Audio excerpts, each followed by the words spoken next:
Hi friends, இன்றைக்கி வந்து தினை அரிசியில் மட்டன் பிரியாணி செஞ்சு சாப்பிட்லாமா? அதுக்கு தேவையான பொருள்லாம் இருக்குது. நான் ஒன்று செய்யும்போது சொல்கிறேன். தினை அரிசியை அந்த தண்ணியில் நான் வந்து ஊற வச்சுருக்கேன். நல்லா கழுவிட்டு ஊற வச்சு வச்சுக்கோங்க. 3 தடவை நல்லா கழுவுங்க. இப்போ மட்டனை வந்து சுத்தம் பண்ணி நான் கழுவி வச்சுருக்கேன். குக்கரில் மட்டனை போட்டுக்கோங்க. தேவையான அளவு தண்ணி போட்டுக்கோங்க.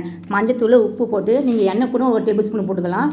மூடி போட்டு நம்ம என்ன பண்ண போகிறோம், 8 விசில் நல்லா நம்ம வேக வச்சுக்க போகிறோம்.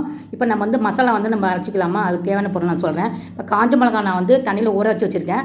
அது வந்து நான் போட்டுக்க போகிறேன். காஞ்ச மிளகா, இஞ்சி, பூண்டு, சோம்பு தண்ணி ஊற்றி நீங்கள் பேஸ்ட்டாக அரைச்சிக்கோங்க. இப்போ ஒரு கடாயில் வந்து பார்த்திங்கன்னா எண்ணெய் ஊற்றிக்கிங்க. எண்ணெய் ஊற்றினதுக்கப்புறம் பார்த்திங்கன்னா பட்டை, லவங்கம், ஏலக்காய், பிரிஞ்சி எல்லாம் போட்டுக்கோங்க. நல்லா அப்புறம் வெங்காயம், கட் பண்ண வெங்காயம் இருக்கு இல்லையா, அதை போட்டுக்கோங்க. பொன்னிறமாக இருக்கும், நல்லா நம்ம வதக்கிக்கணும். தக்காளி போட்டுக்கோங்க, பச்சை மிளகா போட்டுக்கோங்க, அரைச்ச அந்த இஞ்சி பூண்டு பேஸ்ட்டுக்கு அதை போட்டு நல்லா பச்சை வாசனை போகிற வரைக்கும் நம்ம வதக்கி போகிறோம். கொத்தமல்லி புதினா போட்டுக்கோங்க, தயிர் போட்டுக்கோங்க, மட்டன் வேக வச்ச மட்டனு, 2 டம்ளர் தண்ணி, தினை அரிசி தண்ணி இல்லாமல் வடிகட்டி போட்டுக்கோங்க, உப்பு, நெய் போட்டுக்கோங்க. அவ்வளோதாங்க, மூடி போட்டுருங்க. ஸ்லோ குக் பண்ணுங்கள். 10 நிமிஷத்துல நமக்கு வந்து ரெடி ஆகிடுங்க. என்னது தினை அரிசியில் பிரியாணியாக செஞ்சு சாப்பிட்டு நீங்கள் பாருங்கள்.